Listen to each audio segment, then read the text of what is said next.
Buenos días a todos. El acta de la sesión primera constitutiva se da por aprobada por no haber sido objeto de observaciones. El acta de la segunda, el acta número 2, perdón, que es exposición de la comisión, y nuestro secretario dará lectura a la cuenta. Muchas gracias, señor presidente. Muy buenos días, estimadas diputadas, señores diputados, queridos invitados, don Joaquín Palma, estimada defensa. Se han recibido los siguientes documentos, señor presidente. Se recibió el escrito de defensa del acusado, señor Gonzalo Durán Baronti, quien designa como abogado patrocinante al señor Francisco Javier Cox Vial, y dicho poder, señor presidente, se encuentra ya autorizado, por lo tanto, su comparecencia e intervención está legitimada constitucionalmente. También se recibió, presidente, la confirmación de asistencia del subsecretario de Seguridad, señor Collado. Sin embargo, informa que concurrirá a la comisión presencial al mediodía por encontrarse previamente participando en una sesión en paralelo en el Senado. Y sería toda la cuenta, señor presidente. Muchas gracias, señor secretario. Se ofrece la palabra sobre la cuenta. Bueno, la Secretaría les ha dejado una carpeta con una minuta y la contestación de la defensa del delegado presidencial metropolitano, señor Gonzalo Durán Baronti, ¿ya? Compuesta de un resumen y del cuerpo de la defensa. Se acompaña también copia de la resolución exenta número 308, que dice relación con la autorización del partido de fútbol del día 10 de abril, y una copia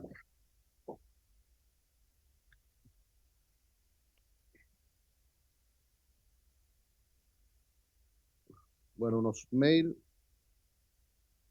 y la copia de la resolución exenta número 299, que clasifica y prohíbe venta de alcoholes del partido de fútbol en cuestión.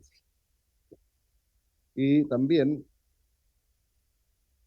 hay un resumen de lo que es la acusación constitucional, y se acompaña el cuerpo del escrito de la acusación. Por lo tanto, para que lo tengan presente y puedan ir ya revisando los antecedentes, porque habiéndose contestado la acusación eh, el día de ayer, es decir, 12 de mayo, hoy día. Por lo tanto, la comisión tendría, a partir de mañana empieza a volver el plazo. Exacto.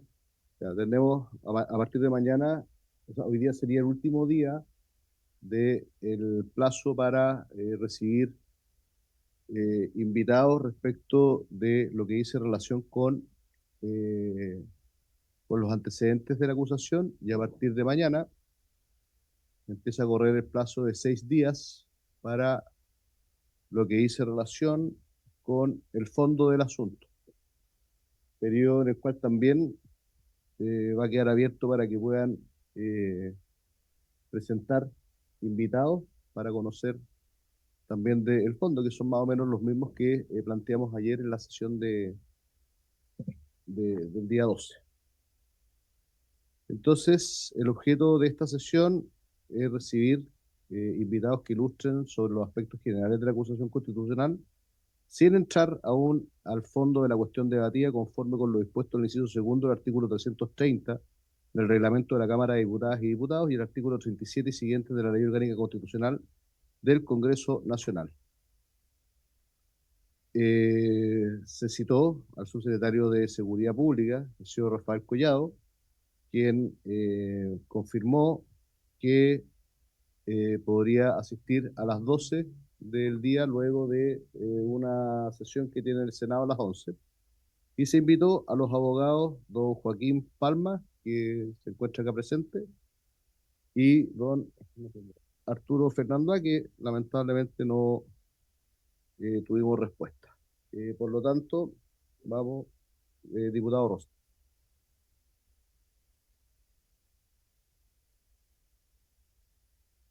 Bueno, gracias, presidente. Eh, Disculpe la interrupción. Sobre el punto que recién estaba cerrando usted respecto de los invitados, entendiendo que es muy importante tener la visión de los alcaldes y por eso también se invitó al alcalde de Independencia, Agustín Iglesias. Eh, Quisiera invitar también al alcalde Mario Desbordes, que ha tenido una experiencia en el manejo de los espectáculos en el Club Hípico, en el Parque O'Higgins, en el Club Movistar Arena, y también con la aplicación de esta ley. Y bueno, es una persona que nosotros conocimos en la legislatura pasada acá y aportó mucho. Perfecto, ahí lo está anotando el señor secretario para cursarle la invitación. ¿Mm? ¿Algún diputado o diputada más que quiera proponer más invitados? Sino para escuchar a don Joaquín Palma. Ya. Bueno, Joaquín, muchas gracias por Sir Cox. Pérez. No, Pérez. Ahí sí, ahora. Ahora sí. Respecto del plazo, eso tengo una duda porque por lo menos en el sistema judicial, pero generalmente son normas de plazo general, eh, los plazos vencen a las 12 de la noche, habiéndose contestado a las Sí. 10:39, creo que fue enviado el correo. Me parecería que el plazo empieza a correr desde hoy, porque más allá de cuando se dé cuenta, la contestación se ingresa a las 10:39 del día de ayer, siendo día hábil. Me parece que entonces los plazos corren, y lo digo principalmente porque si es que contamos los 6 días, caería el día 21, y por lo que escuché ayer, había intención de que 22. fuera el 20 la votación. eh, entonces, simplemente como para hacer ese punto, que me parece que desde el punto de vista netamente jurídico, dado que se contesta ayer dentro de un plazo hábil, se contaría hoy a partir de hoy día. Muchas gracias. Señor secretario, para que explique el punto. En estricto rigor, el plazo para efectuar la defensa era hasta el sábado 17 de mayo. Y si bien es cierto, que usted presentó ayer, todos los documentos que ingresan a la Cámara solamente se dan por recibidos una que se da cuenta. Es más, eh, algunos parlamentarios, incluso habiéndose enterado de que la contestación había llegado ayer en la noche, y yo pudiendo habérselas visto llegar el día en la mañana, no pude, hasta en tanto se dio cuenta ahora en la sala. Y de tal modo que es a partir de hoy que se empieza a contar el plazo, un plazo 6 días, un plazo que tiene la comisión para investigar, el cual puede tomarlos la validad o solamente parte del mismo. Esto es el Muchas gracias, secretario. No sé si algún diputado o alguno de la parte de la defensa. Entonces, bueno, continuando con la sesión, primero agradecer a don Joaquín Palma aceptar la invitación para exponer e ilustrar sobre los aspectos generales de esta acusación, sin entrar al fondo del asunto. Y bueno, desde ya le concedo la palabra a fin de que pueda exponer sobre los puntos y al final los parlamentarios podrán hacerle las preguntas que estimen convenientes. Así que don Joaquín tiene la palabra.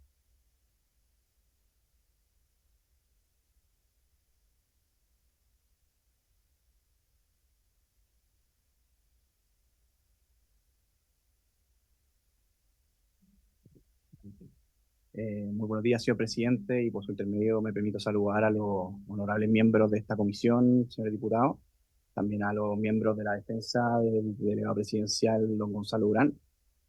Por su intermedio me permito presentarme. Soy abogado de la Pontificia Universidad Católica de Chile, con magíster en Derecho Constitucional de la misma Casa de Estudios y con también un LLM en la Universidad de Columbia en el estado de Nueva York, en Estados Unidos. Además, soy profesor de Derecho Constitucional en el magíster en Derecho de la Pontificia Universidad Católica de Chile y profesor también de Derecho del mismo curso en la Facultad de Derecho de la Universidad Finisterra. Por último, cabe mencionar que soy director del Departamento de Derecho Público y Regulatorio del estudio Palma y Compañía Abogados. Por su intermedio, señor presidente, hoy en los términos de la invitación que se me ha extendido para poder ilustrar esta honorable comisión respecto de los términos generales de la acusación constitucional, sin entrar en el fondo del asunto, aun cuando la defensa ha presentado la contestación a la acusación en el tiempo intermedio de mi invitación y mi comparecencia, me remitiré a los términos generales de la acusación por ser el contenido de esta invitación. Lo que les quiero hablar hoy en general consiste en dos puntos, considerando que estos son de las primeras sesiones de esta comisión en relación a la invitación de expertos, y que me permite de alguna manera entregarle a los miembros de esta comisión y por extensión a los miembros de esta corporación distintos elementos que les pueden servir de herramientas para poder analizar los hechos que se configuran dentro de la acusación constitucional y si eventualmente podrían caber o no como una procesabilidad a la cual estaría llamada a determinar la Cámara de Diputados para eventualmente, posteriormente, ser analizada en un juicio político por el Senado. En ese sentido, esta presentación la he dividido en dos puntos principales respecto a la naturaleza de la acusación constitucional dentro de lo que es un sistema presidencial como el sistema nuestro, y la aplicación de estos principios del sistema presidencial a la acusación constitucional por la causal de infracción a la Constitución, que es la que corresponde y la cual se imputa en esta acusación constitucional en contra de el delegado presidencial don Gonzalo Durán, en virtud del artículo 52, número 2, letra D de la Carta Fundamental. En este último aspecto, es importante darle la herramienta para que pueda delimitar el concepto de lo que es infracción a la Constitución, y para ello les traigo un test de 3 pasos que serviría para encuadrar los distintos hechos que se imputan en la acusación para poder determinar si es que estos son procesables mediante el procedimiento de acusación constitucional. Entonces, en primer lugar y a grandes rasgos, varias veces se ha comentado en distintas comisiones en las que me ha tocado participar y también en otras comisiones que me ha tocado seguir en relación al concepto de la acusación constitucional y cuál es su naturaleza. Uno de los aspectos importantes para poder explicarla es encuadrarla o contextualizarla dentro del sistema presidencial. La acusación constitucional como un mecanismo de fiscalización por parte del Poder Legislativo tiene sus orígenes históricos siempre desde el sistema parlamentario, sobre todo el sistema parlamentario inglés, donde el Parlamento es quien fiscalizaba los actos, en este caso, en su momento, del rey y del primer ministro, y que la acusación constitucional, marcada en o el equivalente a esta acusación constitucional, se determina por lo que se llama un voto de confianza. Es decir, que los cargos ejecutivos, dígase el primer ministro y su gabinete, su permanencia en los cargos dependía del beneplácito o de la confianza del Parlamento.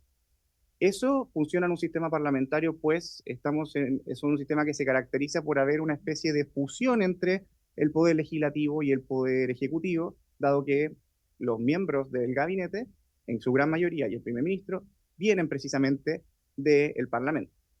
En el sistema presidencial, en cambio, que es el que nos rige a nosotros por la tradición constitucional chilena, se caracteriza por un sistema donde tenemos 3 poderes del Estado claramente definidos, aquí aludiendo a la teoría histórica de Montesquieu en su gran obra El espíritu de las leyes, que además de ser un poder que está dividido o separado, es un poder que a su vez se controlan entre ellos a través del sistema de peso y contrapeso o de check and balances que viene desde la tradición constitucional norteamericana.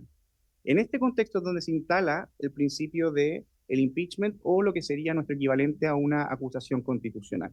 Pues aquí, junto con ello, con tener una facultad de fiscalización, este beneplácito del Poder Legislativo respecto de distintos miembros, en este caso del Ejecutivo o de la Administración del Estado, no está sujeto solamente a una confianza, sino que está sujeto a otros principios como los de responsabilidad que adquieren una gran importancia para efectos de analizar la acusación constitucional. En ese sentido, la acusación constitucional en el sistema presidencial surge no solo como un mecanismo de fiscalización, sino como un mecanismo de control de constitucionalidad.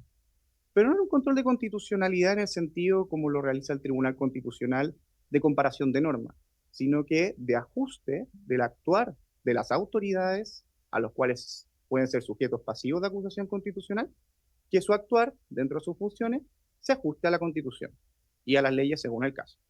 Entonces, no es solo un mecanismo de pesos y contrapesos que un poder controla al otro, sino que también es un mecanismo de defensa de la Constitución, en donde el Congreso en general, como poder legislativo, se convierte en un tribunal, en donde la Cámara Baja se preocupa o es la encargada de revisar la procesabilidad de la acusación constitucional. ¿Qué quiere decir esto? Determinar si que de los hechos que se imputan habrían elementos que podría determinarse que el caso tiene argumento plausible para poder ser revisado por el Senado en el contexto de un juicio político, es decir, que determine la culpabilidad o no del acusado constitucionalmente. Y en ese sentido, nuestra Constitución es bastante clara. Establece los mecanismos de acusación constitucional como uno de los mecanismos de fiscalización en el artículo 52, junto con las comisiones revisoras y las interpelaciones parlamentarias, delimitando claramente su espacio, debiendo dirigirse contra funcionarios en particular, por causas específicas, y en particular es que estos actos que se imputan deben tratarse de actos propios y directos de la autoridad enjuiciada. En ese sentido, pasemos a la definición constitucional que nos convoca respecto de la acusación constitucional en contra del delegado presidencial don Gonzalo Urán. El artículo 52, número 2, letra D de la Constitución establece, dentro de las atribuciones exclusivas de la Cámara de Diputados, el declarar si ha o no lugar acusaciones constitucionales por los requisitos procesales que allí se establecen, y que establece en su letra E de los delegados presidenciales regionales, delegados presidenciales provinciales y de otras autoridades que establece la Constitución, por infracción a la Constitución y por una serie de delitos penales que en este caso no se imputan. Entonces, ya en esta segunda etapa de esta presentación, nos enfocaremos en lo que es la infracción a la Constitución para efectos del artículo 52, número 2, letra D. Infracción a la Constitución, si bien del propio significado de las palabras puede desprenderse un concepto más o menos claro, en derecho se encuadra dentro de los conceptos jurídicos indeterminados, donde la doctrina, la jurisprudencia y las distintas fuentes del derecho deben de dotarlo de contenido para estos efectos. Si nos vamos a las definiciones más lingüísticas, tanto de la RAE como del Diccionario Razonado de Legislación y Jurisprudencia, en general en ambos se trata de una transgresión o quebrantamiento de una ley, de un pacto, de una norma. O sea, la vulneración de alguna norma preestablecida. Entonces, llevándolo al mundo del derecho constitucional, pero apegándonos netamente al concepto etimológico, podríamos decir que es una infracción a la Constitución es un ilícito que exige acciones positivas o negativas atribuibles directamente a la actuación del funcionario imputado y que debe verificarse como un quebrantamiento de una norma constitucional. Es decir, los actos que se imputan a las autoridades señaladas, en este caso un delegado presidencial, pueden ser actos de voluntad, actos positivos o de omisión, y que sea cual sea el que se determine, este debe verificarse como un quebrantamiento a una norma constitucional, o sea, cualquiera de las normas establecidas en la Constitución. Si ya nos vamos a las definiciones doctrinarias de la doctrina constitucional chilena, de la cual no abunda mucho material, un aspecto muy importante es la exposición del profesor Francisco Zúñiga García, en las exposiciones de la Asociación Chilena de Derecho Constitucional, la institución a la cual también adhiero, señala que aspectos bien importantes, por cuanto vemos que la Carta Fundamental, en este caso, excluye la infracción a las leyes. A diferencia de otros causales de acusación constitucional, como pueden ser presidente de la República o ministros de Estado, a ellos se les puede atribuir una acusación constitucional por infracción a la Constitución y a las leyes. En este caso, no es así, solo respecto de la Constitución. Y eso no es una simple omisión o una casualidad. En el derecho público aplica las normas de que en el derecho público solo puede realizarse aquello que está permitido por la Constitución y las leyes. Y en ese sentido, el constituyente ha dejado claro que en este caso de las autoridades regionales, solo procede la causa respecto de una infracción a la Constitución. No incluiría entonces infracciones a normas legales o reglamentarias.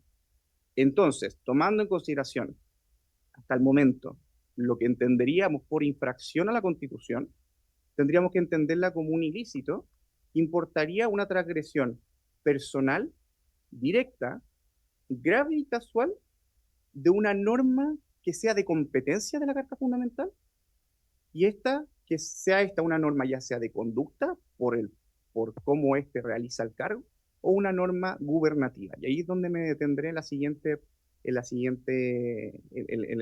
parte de esta exposición. Teniendo en cuenta esta propuesta, señor presidente, que por su intermedio entrego a los miembros de esta comisión, de lo que es una acusación, de lo que es una infracción a la Constitución en el contexto de una acusación constitucional en contra de un delegado presidencial, es que les vengo a proponer un test de 3 pasos para que puedan subsumir este concepto de infracción a la Constitución a los hechos que se imputarían en la acusación constitucional. Todo esto respetando los términos de la citación, por cuanto, hablándolo en términos generales, entregándolo como herramientas a esta comisión para que, en su leal saber y entender, puedan aplicarlo a los hechos imputados. Este test de 3 pasos, como dice su nombre, implica 3 instancias de análisis. Una temporal, respecto desde cuándo el imputado, acusado en este caso, está sujeto a los deberes constitucionales cuya infracción aplicaría la acusación constitucional. Un segundo, más de contenido en relación a cuáles serían esos deberes constitucionales a los cuales está sujeto y que aplicaría una acusación constitucional. Y en tercer lugar, como cualquier autoridad pública tiene distintos deberes, pero al mismo tiempo esos deberes los ejerce en el contexto de distintas funciones. Entonces, esos deberes ejercidos en qué función aplicarían o harían o detonarían el mecanismo de una acusación constitucional. El primero es bastante fácil de determinar, por cuanto desde qué momento un delegado presidencial se sujetaría a los deberes constitucionales.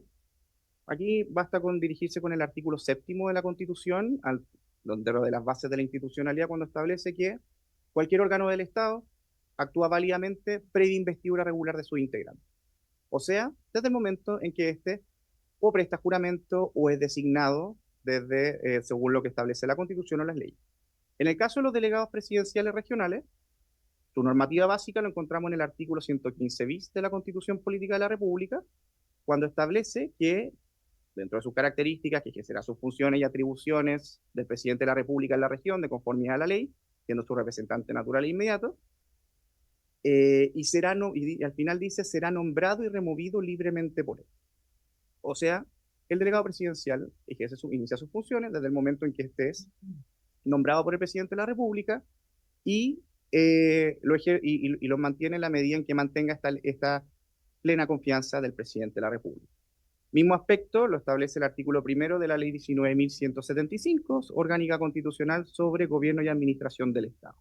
Y ya en el caso particular, el delegado Durán, en su caso particular, es designado a través del Decreto Supremo número 214 del 1 de julio desde el año 2024. Hasta el momento, él sigue ejerciendo sus funciones, pues cuenta con la confianza del presidente de la República para ejercer su cargo. Entonces, desde el 1 de julio de 2024, él estaría sujeto a todos los deberes y responsabilidades que implica el ejercicio del cargo de delegado presidencial. ¿Cuáles son estos deberes? En el derecho existe un concepto bastante importante y medular de cualquier ejercicio de responsabilidad, que es que cada ciudadano, independiente de su profesión, procedencia, sus características, está sujeto a ciertos tipos de responsabilidad. Vale decir, responsabilidad civil patrimonial y responsabilidad penal. Todos los que estamos en esta sala, seamos autoridades, no seamos no autoridades, estamos sujetos a ese tipo de responsabilidad, pues todos debemos pagar nuestras deudas y todos debemos todos debemos asumir las consecuencias de cometer algún acto que la ley considera como delito.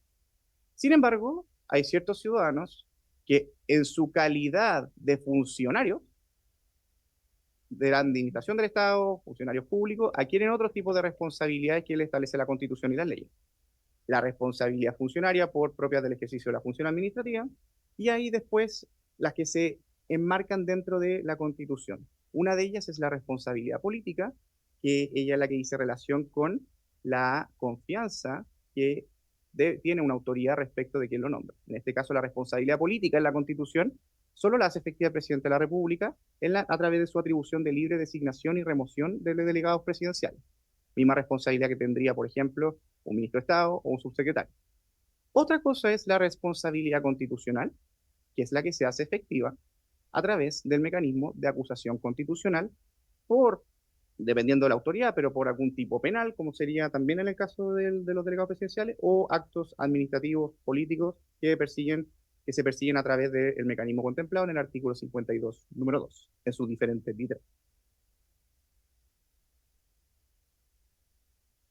Ahora, enmarcado dentro de este cuadro general de responsabilidad a la que estaría sujeto un delegado presidencial, en este aspecto es importante entender que sus deberes se ejercen desde distintas funciones, y una de esas es la función ejecutiva, que citando aquí al administrativista argentino don Carlos Fay, parece que la función ejecutiva de gobierno, de gobierno interior, en general la función ejecutiva comprende dos especies diferentes de actividades, una gubernativa política y otra administrativa.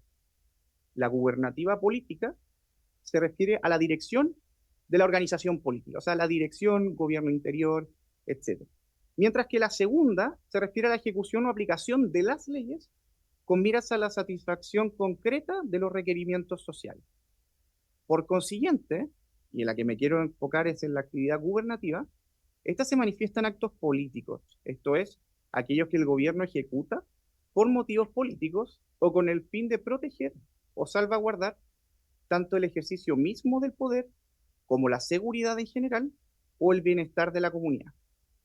Entonces, en nuestro medio, el delegado presidencial, a él le corresponde el gobierno interior de la región, tanto por el artículo 1 de la Ley de Gobierno Interior del Estado y por extensión del artículo 115 bis. O sea, le corresponde una función gubernativa. La función administrativa, esto es, la ejecución o aplicación de leyes con mira a la satisfacción concreta de los requerimientos sociales, esa le corresponde al gobierno regional con los distintos integrantes que lo competen en relación de que son los administradores de la región. Pero el gobierno interior le corresponde al delegado presidencial. Y en el ejercicio entonces de qué función le correspondería analizar una acusación constitucional. En caso de un delegado presidencial es en el ejercicio de facultades gubernativas. Porque como encargado del gobierno interior en cada región y como representante natural del presidente de la República en dicho territorio, un delegado presidencial regional se encuentra revestido de distintas atribuciones que, a modo de ejemplo, el artículo 2 de la Ley de Gobierno y Administración Regional señala. Por ejemplo, dirigir las tareas de gobierno interior, velar por la tranquilidad pública, instruir el auxilio a la fuerza pública a través de los secretarías regionales ministeriales de seguridad, introducida esta última facultad por la modificación legal que crea el Ministerio de Seguridad, entre otras. Entonces, para analizar los hechos que se imputarían contra un delegado presidencial, es que primero debe existir una transgresión personal, directa, grave y causal de una norma constitucional en el ejercicio de estas facultades que le entrega tanto la Constitución o la ley. No solo el hecho de transgredir una norma legal, sino que es el ejercicio de esa facultad gubernativa que están establecidas principalmente en el artículo 2 de la Ley 19.165, si en el ejercicio de ellas, sea ejercicio o no ejercicio, de manera personal, directa, grave y causal, se vulnera alguna norma constitucional. Entonces, para terminar, ¿cómo aplicar el test? Volver a los 3 pasos. Primero, determinar uno, que es el elemento temporal, que es bastante lógico, o sea, determinar desde qué momento y si es que se encuentra vigente la exclusiva confianza que el presidente de la República determina respecto del acusado. Segundo, encontrar ese deber infringido propio del cargo en razón de una norma constitucional, o sea, determinar, según los hechos que se señalan en la acusación constitucional, cuáles de esos se estarían ejerciendo, se habrían o no ejercido por atribución del cargo, y que esa infracción se haya realizado en el ejercicio de las facultades gubernativas, de una manera tal que, sea siendo directa, grave y causal, vulneren una norma constitucional. Y en ese sentido, por su término, señor presidente, cabe determinar que este test puede ser aplicado tanto desde el punto de vista de la labor que tiene esta honorable Cámara, por cuanto que determina la procesabilidad, es decir, de los hechos que se imputa, determinar que habrían antecedentes suficientes para que el Senado, en un juicio político, determine la culpabilidad o responsabilidad de la responsabilidad constitucional que atribuye la Constitución a aquellas autoridades que la misma señala. Por su intermedio, señor presidente, me permito agradecer nuevamente por la invitación y quedo atento a las preguntas que pueda tener esta comisión. Muchas gracias. Muchas gracias, don Joaquín. La presentación está en el grupo WhatsApp para que también lo tengan. Ofrezco la palabra respecto de la presentación que nos ha hecho el abogado don Joaquín Palma. Diputado Sandón, tiene la palabra.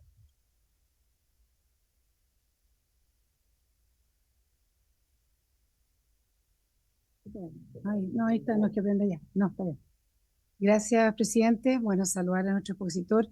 Y quiero hacerle una consulta en relación al tema que estaba tocando la facultad gubernativa, ¿no? ¿En qué minuto o si tiene alguna relación o no con esta facultad eh, el cumplimiento de los deberes preventivos, ya sea por omisión o ya sea bueno, por acción, ¿ya? Entonces, si se topa el tema de deberes, porque estamos hablando de un partido de fútbol, ¿no? Eso es lo que tenemos que deliberar al final, si efectivamente existió acción u omisión, pero si esto se topa con esta facultad gubernamental,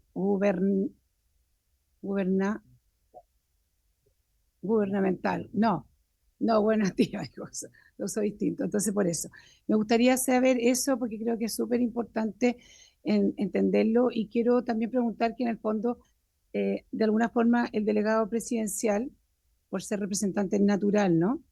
De alguna forma asume ciertas obligaciones que la Constitución le impone al presidente de la República y que en el fondo él se hace cargo también de esas, dado que es el representante territorial, ¿no?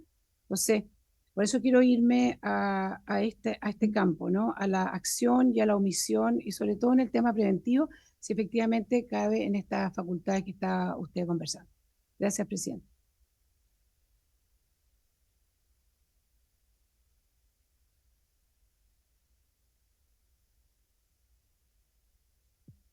Señor presidente, por su intermedio, agradezco la pregunta a la diputada Sandón. Creo que todo, como usted hace una ocasión, la palabra gubernativa viene de los autores que utilizan estos conceptos son autores argentinos, entonces muchas veces, pero gubernativa o gubernamental también sirve. En general, en toda investigación o determinación de responsabilidad, siempre, esto hablo tanto desde el punto de vista del derecho privado como del derecho público, la acción u omisión siempre están asociadas, en particular la omisión, al no actuar debiendo haberlo hecho. O sea, la omisión de un deber de actuar. Entonces, en primer lugar, para poder determinar la omisión como acto netamente hipotético, corresponde determinar si es que existía un deber de actuar de parte, en este caso, de la autoridad acusada, en el contexto en que se señalan los hechos que constituyen la acusación constitucional. En ese contexto, este deber de prevención que se ha hablado, siempre son contextos que se señalan de cualquier autoridad que tiene a su cargo el velar por la tranquilidad de la ciudadanía, o el inciso segundo, el artículo segundo habla de velar por la tranquilidad pública. Entonces, existe un deber constante respecto, por ley por ley de la ley de administración y gobierno regional, por cuanto los delegados presidenciales deben estar sujetos a velar constantemente por la tranquilidad pública. Entonces, la acción u omisión debe determinarse encuadrando si es que, como señalan acá, existiría una omisión si es que ¿existía ese deber en en ese contexto en particular? Y si existiendo ese deber, no se actuó. Y en relación con una especie de traspaso de facultades del presidente de la República hacia la figura del delegado presidencial, la Constitución utiliza un concepto bastante particular que en mis años de estudio incluso yo lo he visto desde el punto de vista del derecho canónico, cuando se habla de la responsabilidad vicaria. Es decir, cuando alguien es es un responsable vicariamente de su representado, es que actúa en su representación como si él mismo estuviera actuando. Obviamente la Constitución nada dice respecto de lo que sería, no dice vicaria precisamente, pero dice que es el representante natural e inmediato. Natural en el sentido de que sería la persona a quien correspondería ejercer esa función, e inmediato en el sentido de no mediar entre ellos algún aspecto intermedio. Y en ese aspecto, el traspaso o no de facultades que, por ejemplo, le corresponderían al presidente de la República, ya sea por el artículo 24 de la Constitución o el 32, en ese aspecto hay que determinarlo en ese sentido, tanto en la historia de la ley que crea los delegados presidenciales, como también en la discusión parlamentaria, sobre todo los intendentes, porque respecto a los intendentes, por ejemplo, ya desde las actas constitucionales de de la Constitución en el año 80, se señalaba que el intendente, además de ser el representante del presidente de la República en la región, era además como una especie de órgano ejecutivo del gobierno regional, en representación del presidente, con sus propias facultades. Entonces, aquí corresponderá a la comisión determinar si es que aquí habría una facultad, habría una responsabilidad, más bien de representación netamente, o una responsabilidad vicaria de parte del delegado presidencial. Espero haber contestado su pregunta, señor presidente. Diputado Rosas, luego diputado Romero. Gracias, presidente. No solo una consulta, me pareció muy buena su presentación, pero me queda un poco la duda, a ver si pudiera profundizar sobre la infracción constitucional cuando es directa o cuando uno habla de indirecta o causal. Por favor.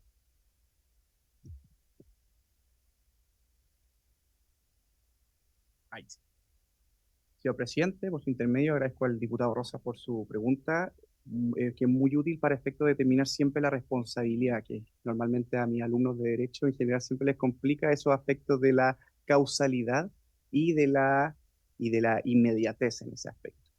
Para en general cualquier causa de responsabilidad, entre ellos la acusación constitucional, se habla de la inmediatez o que sea una responsabilidad directa. Esto quiere decir que los hechos que detonan la causal de acusación constitucional corresponderían a infracciones a los deberes que directamente le corresponderían al delegado presidencial, no eventualmente a otra autoridad subalterna. Mucho se discute, por ejemplo, en acusaciones constitucionales respecto de ministros de Estado que se le imputan actividades o infracciones que, en principio, por ley y por constitución le corresponderían a otra autoridad como son los subsecretarios, quienes por lo demás no son sujetos de acusación constitucional. Y en el caso de los delegados presidenciales aplica la misma norma. Son hechos que, por las facultades que la Constitución y las leyes les confieren a los delegados presidenciales, le corresponden a ellos única y exclusivamente. Y lo que es la causalidad, aquí hay que determinar, en primer lugar, qué hecho particular es el que se está imputando a la autoridad respectiva. ¿Qué daño se provocó o qué infracción qué infracción se cometió? Y si esa infracción es el producto directo de una acción u omisión directa y personalmente imputable a la persona del acusado constitucionalmente.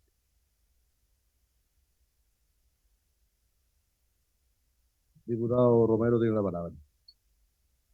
Gracias, presidente. Saludar a los invitados. Yo quisiera preguntar, eh, en su presentación en la página 10, se habla de la responsabilidad constitucional, estos por ilícitos de tipo penal o administrativo que se persiguen a través de la acusación en juicio político. Aquí yo necesito entender esto bien porque hasta donde yo sé, la responsabilidad constitucional o política es distinta, porque si yo persiguiera un ilícito penal, lo persigo en un juicio penal, a menos que nosotros nos transformemos en un tribunal. Y los ilícitos administrativos o la infracción administrativa las persigue, entiendo yo, la Contraloría. Entonces, si nosotros persiguiéramos eso por la vía del recurso de protección, o sea, de la acusación constitucional, el Congreso Nacional se transformaría en una segunda Contraloría General. Entonces, no logro entender eso. Lo segundo, habla usted en algún lado de que la infracción tiene que ser grave. Yo revisando la Constitución, hasta donde yo sé, no veo ninguna dice infracción en la Constitución. No dice infracciones graves, menos graves, ni más o menos. Dice infracción en la Constitución. Y no, yo no he visto el fallo, pero tengo la sensación de que en el último fallo del Tribunal Constitucional que declaró el cese del cargo de la senadora Allende, uno de los argumentos que utilizó la defensa en eso se refería al tema de la gravedad o argumentos de contexto, y la verdad es que la resolución que tomó el Tribunal Constitucional se relaciona con un elemento objetivo. ¿Se incumplió o no se incumplió la Constitución? Si fue grave, fue de mala onda o fue un condoro, digamos, eso no lo consideró el tribunal. Perdone lo coloquial, pero quiero que se entienda lo que estoy diciendo, sino que solamente se aplicó la letra estricta de la Constitución, y acá en el caso esta es la letra estricta. Y lo otro, si la responsabilidad es directa, ¿dónde queda el tema, el rol de supervisión que tienen las autoridades? Porque es súper fácil que una autoridad pueda decir, oiga, ¿sabe que no? Yo vine al Congreso, entregué datos falsos entregué datos falsos al Parlamento, aprobamos una ley, dejamos la escoba, no sé, y resulta que, o no solamente eso, sino que viene y el PowerPoint está malo, los datos están malos, o una autoridad de rango inferior en el uso de sus propias potestades te entrega información mala para que tú finalmente firmes una resolución, ¿ya? Y en definitiva yo como autoridad digo solamente, chuta, yo no fui a ver al estadio esto, yo no vi a los guardias, el que tenía que fiscalizar los guardias era una persona de menor categoría, y por lo tanto yo me salvo en ese caso de una acusación constitucional, es decir, solamente por el hecho de que otra persona me haga el PowerPoint, o que otra persona vaya a la visita inspectiva.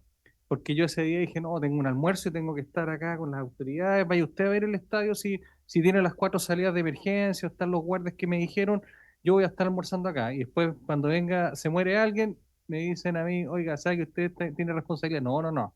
El que fue el otro, fue el de allá, que es el jefe del área de aseo y ornato de la delegación presidencial, y que yo lo mandé porque yo estaba con el presidente de la República.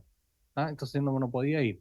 ¿Funciona así esto? Así es tan fácil porque es bien, sería bien increíble, pero quisiera saber si es tan fácil eludir la responsabilidad constitucional por el hecho de que otro tenga otra potestad, y por lo tanto digo, pucha, ahí me trajeron el papel, yo firmé nomás, pero yo llego hasta aquí nomás, hasta el lápiz pasta. De ahí para adelante que hagan lo que quieran. No sé, ¿funciona tan así?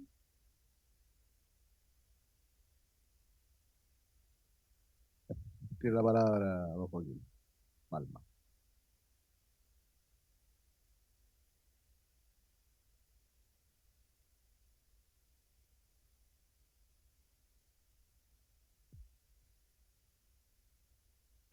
Señor presidente, por intermedio, agradezco al diputado Romero por sus excelentes preguntas, porque son preguntas de mucho detalle jurídico que es importante tenerlas en cuenta para efectos de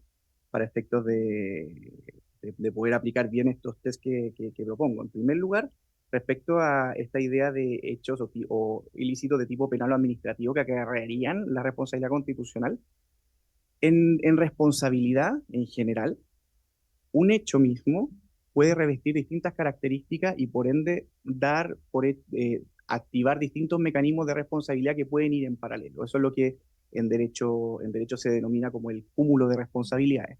Entonces, por ejemplo, en el mismo caso de un delegado presidencial, donde el artículo 52, número 2, letra D, le señala, por ejemplo, habrían delitos de sedición, malversación de fondos públicos o concusión, que no es este el caso que se imputa, eso podría dar paso tanto en paralelo a una acusación constitucional por responsabilidad constitucional, a un procedimiento penal, incluso a un procedimiento administrativo, o incluso también a un procedimiento civil. Entonces, muchas veces va a pasar en procedimientos donde se atribuye algún tipo de responsabilidad que un mismo hecho puede dar paso a activar distintos mecanismos para hacer efectivas responsabilidades Y en ese sentido, una misma persona puede estar sujeta a distintos efectos de responsabilidad.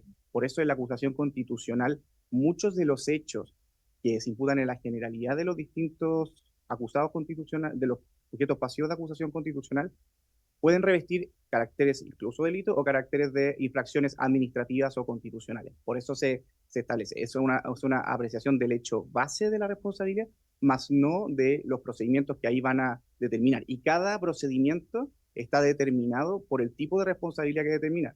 Así, por su intervención, presidente, como señalaba el diputado Romero, hacia que aquí el Congreso se transformaría o en un tribunal penal o en una Contraloría, no necesariamente es así, pues el objeto de cada procedimiento está claramente determinado, y en este caso no determina una responsabilidad penal o una responsabilidad administrativa, es una responsabilidad constitucional.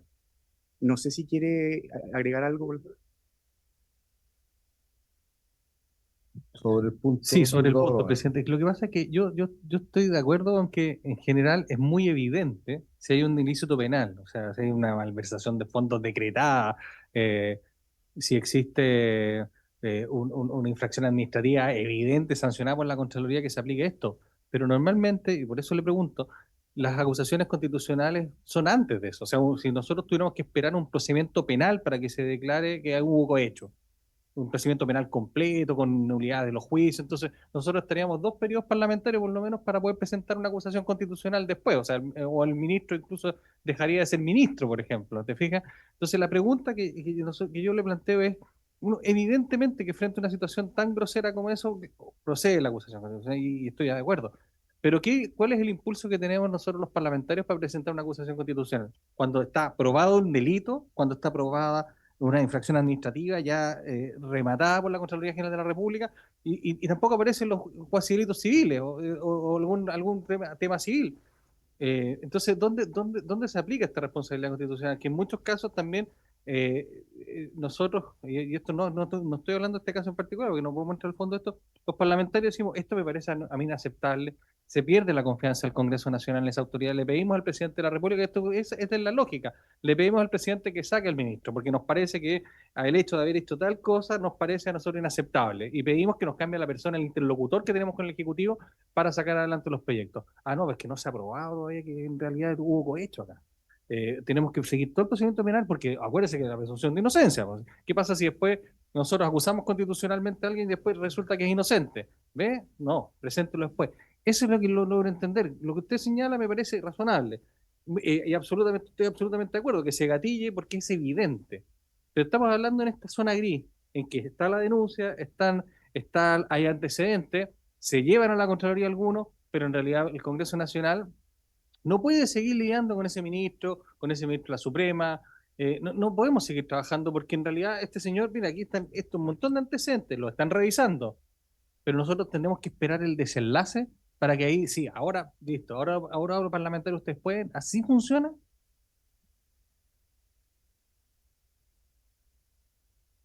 Señor presidente, por su intermedio, sí, y muy interesante el punto, porque toca un aspecto clave de cuándo en el fondo se debe activar entonces la acusación constitucional. Mientras usted ponía los distintos ejemplos, me era inevitable pensar, por ejemplo, en las sanciones que arriesgan en los distintos tipos de responsabilidad. Y en ese sentido, eso al final determina cuándo activar un procedimiento u otro. En un procedimiento penal, ¿cuándo quiero yo activar un procedimiento penal? Siendo, obviamente, excluyendo todos los casos de donde deben actuar de oficio la autoridad, etcétera, es porque quiero aplicar una sanción penal, puede ser cárcel, puede ser multa, etcétera, porque yo quiero que el castigo se aplique respecto de esa persona por la comisión de un delito. En la acusación constitucional, ¿cuáles son al final las sanciones que se aplican? La destitución del cargo y la inhabilitación por 5 años.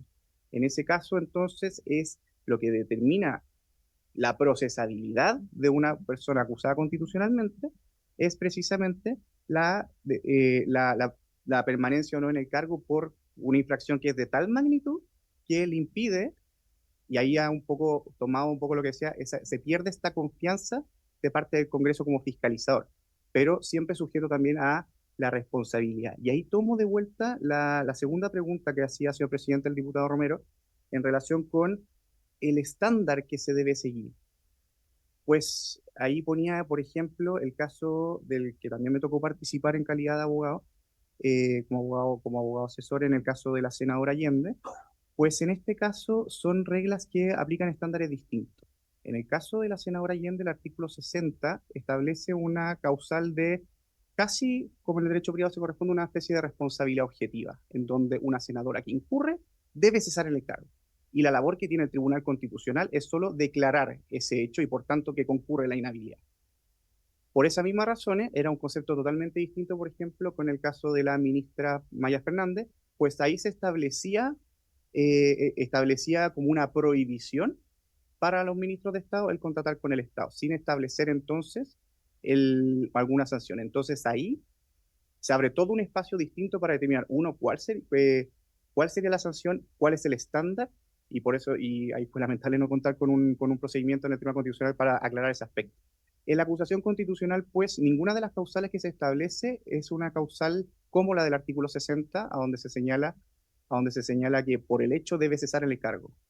Por incurrir en alguna causal que establece las letras A a la D del número 2 del artículo 52, se le da un derecho al acusado a tener un procedimiento donde puede defenderse, donde pueda respetar, donde pueda dar su versión de lo hecho y en donde además el Senado debe determinar un procedimiento por juicio político, debiendo fundamentar sus hechos. Y por eso que el estándar que se ocupa es distinto, por cuanto que esa causal tiene que ser directa, grave y causal. Gracias, señor presidente. Diputado Romero, sobre el punto. Oye, esto está muy entretenido. A ver, usted puso un muy buen ejemplo que el de la exministra Maya Fernández. Ahí ella no cometió ningún ilícito administrativo, no comete ningún ilícito penal. ¿Qué le quedaba? Porque tampoco vender una propiedad es un delito, digamos, hasta donde yo sé, no es un delito. Entonces, la pregunta en ese caso en particular, nosotros, ¿cómo hubiéramos, qué corría ahí? Yo tengo mi versión es que corría la acusación constitucional y que finalmente fuera el Congreso el que determinara esa infracción. Ahora, la prohibición es muy parecida a la que establece el artículo 60. Es objetiva, prohibición de celebrar actos y contratos. No actos chiquititos, ni contratos muy caros, no hay monto, ni que sean perjudiciales para nada, no, sino que es prohibición de celebrar actos y contratos. Y en el caso de la senadora también es una causal bien objetiva. Entonces, en ese caso, ¿cuál habría sido, o sea, si no era una sanción, no había un delito, no había una sanción administrativa, no corría ni siquiera una acusación constitucional, no había manera de hacer efectiva esa responsabilidad que a letra muerta en la Constitución? Entonces, por eso yo no logro entender, ¿cómo se llama? ¿Cuándo estamos habilitados nosotros para actuar?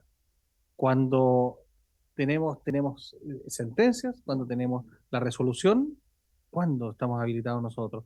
O cuando el Congreso estima políticamente que en realidad no puedo seguir trabajando, pero primero, tenemos una ministra que infringió la Constitución. Sí, pero no vender una casa no es delito, diputado. Ah, sí, es verdad. O, en definitiva, tampoco es grave, porque también, mire, es la casa nomás, si no quiso enriquecerse, como eran los argumentos que había. Estoy tratando de poner su ejemplo. Entonces, no tenemos la posibilidad de presentar, me voy medio preocupado, presidente, como que no tenemos mucha posibilidad de presentar acusaciones constitucionales. Entonces, ¿puede aclararme un poquito dónde está nuestro marco de acción en eso? Muchas gracias, señor presidente, por su intermedio. Efectivamente, la acusación constitucional en ese aspecto, y lo señalábamos anteriormente, el momento siempre para interponerla es difuso, por cuanto que la sanción que se busca es precisamente la destitución del cargo y la inhabilitación. Entonces, esos elementos para iniciar la legitimación activa, por decirlo de alguna manera, del Congreso, de la Cámara de Diputados para interponer la acusación constitucional, es precisamente cuando de los antecedentes que se presentan a juicio de la Cámara, esto es una facultad incluso exclusiva de ustedes, de esta Cámara, cuando a juicio de esta Cámara existen antecedentes que permiten probar una infracción a la Constitución en el caso del delegado presidencial. Es una facultad netamente discrecional de la Cámara, con los procedimientos de votaciones que existen, y de hecho es tan simbólico que la misma Cámara es la que lleva los antecedentes al Senado, donde se eligen tres diputados que presentan el caso al Senado. Entonces, no hay que entender acá, no hay que asociar la procedencia de una responsabilidad tipo constitucional respecto a otros tipos de responsabilidad. Esas son discusiones distintas. En el mismo caso de la ministra Maya Fernández, se señalaba que no era un delito, pero hasta el conocimiento donde yo tengo, todavía existe una arista penal donde se está eventualmente probando un delito de malversación de fondos públicos. Para la acusación constitucional y para la inhabilidad, por ejemplo, de la senadora Allende, en ese caso no hubo que esperar ni una ni otra, ni una sentencia penal, ni una declaración después de garantía. Solo basta una atribución exclusiva que tiene, o una de las atribuciones que tiene en este caso la Cámara de Diputados, de iniciar un procedimiento que a su leal saber y entender habrían hechos que habilitarían la cesación del cargo en una acusación constitucional o los otros mecanismos que establece la misma ley. Pero, señor presidente, haber aclarado la situación. Muchas gracias. Señor Cox, tiene la palabra. Muchas gracias, señor presidente. También agradezco la clarísima exposición. Yo tengo, dado el tiempo, dos preguntas muy precisas. Una, si pudiese, porque lo dijo medio al pasar, pero me pareció interesante cuando usted dice que hay una diferenciación entre los delegados presidenciales y las acusaciones o las causales de acusación respecto a los ministros de Estado. Y esto es que los delegados presidenciales no incluyen la infracción a la ley. Si pudiera profundizar cuál es la diferenciación entre infracción a la Constitución y infracción a la ley, que lo hizo, pero un poco más. Y lo otro, dado que usted citó el artículo, perdón, el numeral, perdón, el literal B del artículo 2 de la ley 19.175, si pudiese ilustrar a los honorables comisionados, perdón, diputados y diputadas, si no es efectivo que el tenor antiguo de ese artículo incluía velar por el orden público y que actualmente, por la modificación de la ley del Ministerio de Seguridad, eliminó el velar por el orden público. Solo si pudiese ilustrar que efectivamente eso es así, porque sabe que como abogado defensor no es prueba uno, así que muchas gracias. Por intermedio, señor presidente, muchas gracias, señor abogado, por su pregunta. Efectivamente, la norma constitucional respecto de la procedencia de la acusación constitucional contra los delegados presidenciales no incluye la ley. ¿Qué efecto trae eso? Porque muchas veces la Constitución se vale de la ley para poder dotarse de contenido a sus normas. Entonces, muchas veces, sobre todo en cargos gubernativos, donde el derecho administrativo tiene un valor muy importante para interpretar las normas constitucionales, en la medida en que un hecho que se imputa como causal de acusación constitucional es parte de un deber legal, solo este puede ser un elemento para poder desencadenar una acusación constitucional, una responsabilidad constitucional, cuando este es directamente encuadrable dentro de un deber constitucional o alguna norma de la Constitución. O sea, cuando se desacción o omisión de un deber que es legal, vendría a su vez a ser una infracción a alguna norma constitucional. O sea, no basta con el argumentar que tiene esta facultad legal, es necesario que decir, teniendo esta facultad legal, su acción u omisión afecta de las maneras que señalaba a la Constitución, a una norma constitucional, ya sea de conducta o de otro tipo.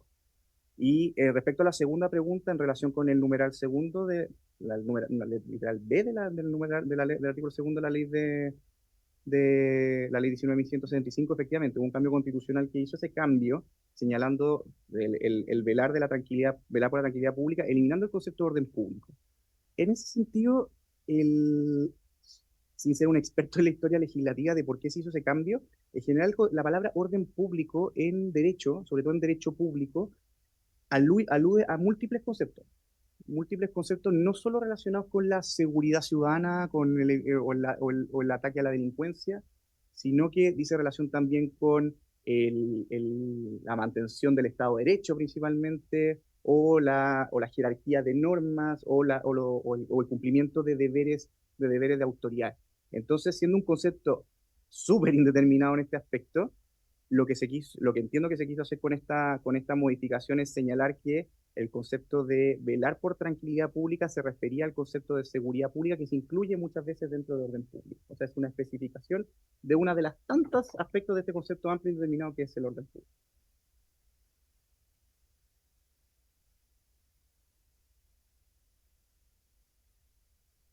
A ver, presidente, acá hay un tema, ¿eh? Yo creo que si efectivamente se eliminó, no, yo tengo la sensación de que no puede haber quedado eliminada la responsabilidad que tienen los delegados respecto al orden público, en términos generales. ¿Ya? Lo que pasa es que y es evidente que yo estuve en algunas partes de la tramitación de esta ley, es evidente que ya no se le podía achacar exclusivamente la responsabilidad al delegado presidencial, por cuanto hoy día hay otras autoridades también que tienen eso. Por lo tanto, si hubiera quedado esa norma de esa manera, el único que habría sido, por así decirlo, por norma de especialidad, llevado a una acusación constitucional, habría sido el delegado presidencial y no el ministro de Seguridad. Entonces, es por un tema de especialidad, digamos. La norma de orden público está en el 24, si no me equivoco, y entonces, por lo tanto, es una norma que, digamos, como decía mi profesor constitucional, irradia toda la Constitución, ¿te fijas? Pero claro, el hecho de que no se haya sacado, que se haya sacado es una correcta técnica legislativa, porque si hubiera querido uno ir donde reclamarle al ministro de Seguridad por faltas, por notable abandono de deberes, posiblemente, o por, perdón, infracción a las leyes, más que notable abandono de deberes, que son,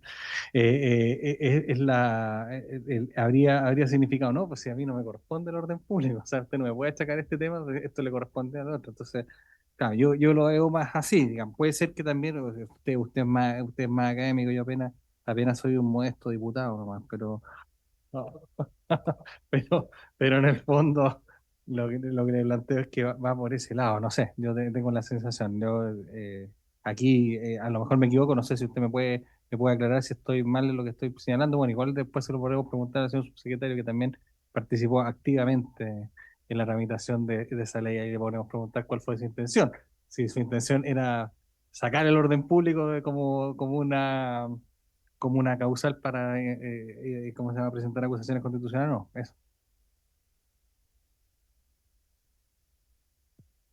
Señor presidente, por su intermedio, sí, y totalmente de acuerdo con el diputado Romero. Yo creo que desde esa perspectiva, y ahí ocupando una palabra clave que es la correcta técnica legislativa, efectivamente, por ese cúmulo de facultades también es una correcta redacción haberlos sacado desde ese aspecto. Entonces, y yo creo que además de ser una correcta técnica legislativa, una correcta política pública. Entonces, desde la mirada de la política pública también me hace sentido lo que señala y desde el punto de vista jurídico, constitucional y de conceptos jurídicos, también, de nuevo, insisto, el punto que el concepto de orden público, por eso uno habla de las normas de orden público, de las normas versus las normas de orden privado, entonces incluye todo ese aspecto. Entonces, es un correcto resultado haber delimitado ese aspecto de tranquilidad pública, porque el orden público era achacarle mucho la mano a una sola autoridad en ese aspecto. Señor presidente, muchas gracias. Gracias, don Joaquín Palma. Y por el momento vamos a interrumpir las preguntas para poder darle los 20 minutos que nos quedan al señor subsecretario de Seguridad Pública, don Rafael Collado, porque si no, a las 12:30 termina esta reunión, ¿no?, de la comisión. Estamos funcionando paralelamente a la sala y a esa hora tenemos que ir a votar. Así que tiene la palabra su secretario. ¿Ahí? Ahora sí, muchas gracias. No me había tocado en las salas nuevas todavía. Muy bonita. Muchas gracias. Primero agradecer al presidente de la comisión por la gentileza que tuvo de permitirme llegar a las 12 del día. Yo tenía una comisión ya previamente agendada en el Senado y tengo otra comisión también agendada a las 12:30 para revisar el proyecto de infraestructura crítica. Se me invitó para comentar en general y sin entrar al fondo de la cuestión debatida en materia de seguridad en eventos masivos. Bueno, durante una serie de citaciones que hemos tenido en conjunto con el delegado, la Comisión de Deporte, he tenido la oportunidad también de exponer de esto, entonces me parece que puede ser ilustrativo para la comisión los comentarios que voy a hacer. Y como bien decía por su intermedio el diputado Romero, presidente, también me tocó participar del equipo que tramitó el Ministerio de Seguridad, por lo tanto tengo fresco el conocimiento sobre las decisiones.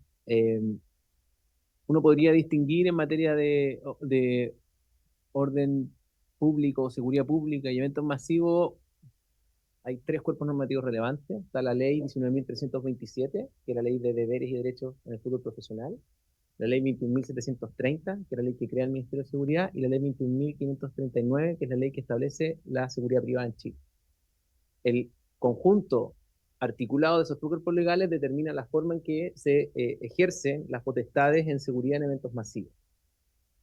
El fútbol es una especie de evento masivo de la generalidad de los eventos masivos, pero su regulación es de los años 90, porque fue el primer evento masivo regulado legalmente, y eso estableció algunas limitaciones legales o forzamientos legales de, por ejemplo, un plan de seguridad, que era ley nueva de seguridad privada, que se encuentra pendiente de entrar en vigencia, por cuanto el último de los reglamentos se encuentra en Contraloría todavía como para la aprobación de la Contraloría, y luego de ello, 6 meses después, va a entrar en vigencia la ley de seguridad privada, genera un nuevo modelo de trabajo con la seguridad privada, que es distinto, y que de hecho traspasa a la Subsecretaría de Prevención del Delito el rol de ente rector de la seguridad privada, otorgando potestades a la Subsecretaría para autorizar planes de seguridad y certificar en guardias privados, por dar ejemplos de lo que hace la ley de seguridad privada.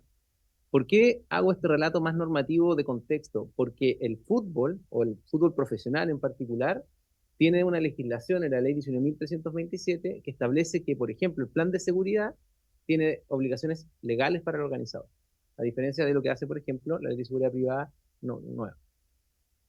Para efectos de, además, aclarar un poco la forma en que opera el control del orden público en materia de eventos masivos futbolísticos, uno podría distinguir entre fuera del estadio, en las inmediaciones del estadio y dentro del estadio. ¿Y por qué es importante hacer la distinción? Porque la ley lo hace. La ley 19.327 establece una zona que se denomina inmediaciones, que son los 1.000 metros establecidos desde la cancha, entre comillas, a el recinto, y adicionalmente establece deberes para los organizadores dentro de las inmediaciones, en seguridad, y adentro del estadio en materia de seguridad. Parto entonces en este tiempo que me queda, porque también supongo que van a haber preguntas, y voy a tratar de ser muy breve en esto para que haya ese tiempo,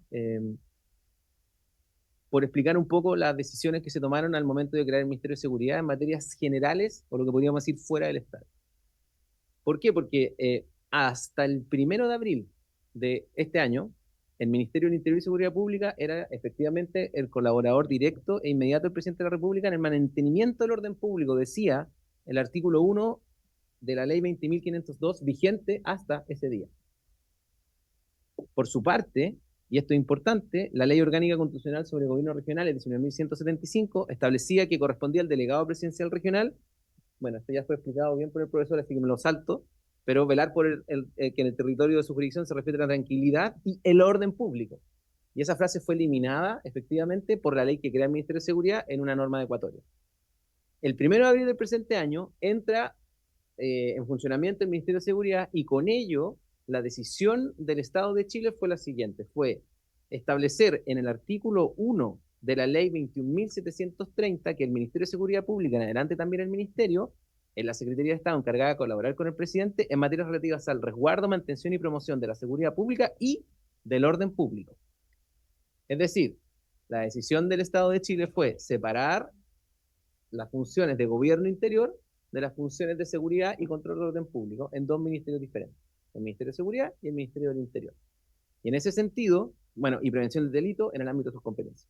Lo que ocurre a partir de ahí es que se derivan una serie de consecuencias en la ley de gobiernos regionales. ¿Por qué? Porque el Ceremi de Seguridad, inexistente hasta el 1 de abril y que nace a la luz del derecho el 1 de abril del año 2025, es aquel que puede solicitar directamente el auxilio de la fuerza pública a las policías, por cuanto las policías, de acuerdo con el artículo 2 de la ley del Ministerio de Seguridad, son instituciones profesionales, jerarquizadas, disciplinadas, obedientes y no deliberantes, que dependen del Ministerio de Seguridad Pública. Esa es otra decisión que se tomó por el Estado de Chile. Es decir, las fuerzas de orden que dependían del Ministerio del Interior pasaron a depender del Ministerio de Seguridad. Y la expresión regional del Ministerio de Seguridad para efectos de, por ejemplo, solicitar el auxilio de la fuerza pública, estamos hablando fuera de los estadios, en general, es de los Ceremis de Seguridad Pública. Pero quedó establecido en la normativa de los delegados presidenciales regionales y provinciales que pueden solicitarle al Ceremi el auxilio de la fuerza pública. ¿Por qué se tomó esa decisión por el Estado de Chile? Porque se entendió que el delegado presidencial regional era el jefe de gobierno interior en la región, y en ese sentido era el jefe de todos los Ceremis, y por lo tanto podía instruir al Ceremi de Seguridad, cuando lo tomara necesario, el auxilio de la fuerza pública. pero el que tenía una relación directa con las policías iba a ser el Ministerio de Seguridad y el CEREN. Cuando hablamos de relación directa, es muy importante dejar en claro que las policías tienen autonomía. ¿Qué quiero decir? Son servicios públicos que en lo operativo tienen cierto grado de autonomía en la forma en que realizan sus operativos, en la forma en que implementan sus, por ejemplo, en este caso, los procedimientos preventivos, cómo se despliegan operativamente. Y el Ministerio de Seguridad dota de capacidades, genera instancias de coordinación estratégica, por supuesto de coordinación táctica, y también está presente en una serie de relaciones con las policías, manteniendo siempre ese grado de autonomía que las mismas policías siempre han tenido en nuestro país para realizar su labor como corresponde.